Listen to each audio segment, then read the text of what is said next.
This is the Lone Creator YouTube. We hope this video helps. You'll start by loading the preset into the correct module so it's available immediately. Open Photoshop and Camera Raw or Lightroom. Make sure the preset format matches that app. Use the Import Presets or Load button or drag and drop the XMP/LR template file into the Presets panel. Once done, you should see the preset listed.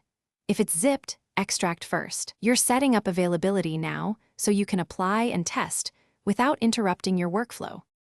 You apply the preset directly to the image and then evaluate the overall effect. Select the photo and choose the preset from the Presets panel. Watch how global sliders change. Next, make master adjustments like exposure, white balance, and contrast to match the image space. Then refine with local tools, the adjustment brush, graduated filter, or masking in Photoshop to correct skin tones or skies. This two-stage approach preserves the preset look while tailoring it to each photo.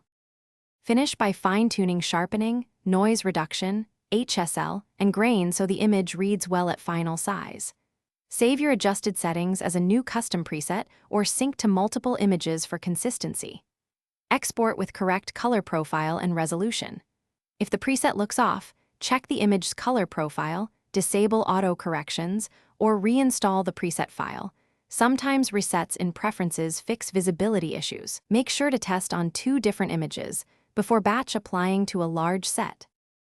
Thanks for watching. Consider subscribing if we helped you.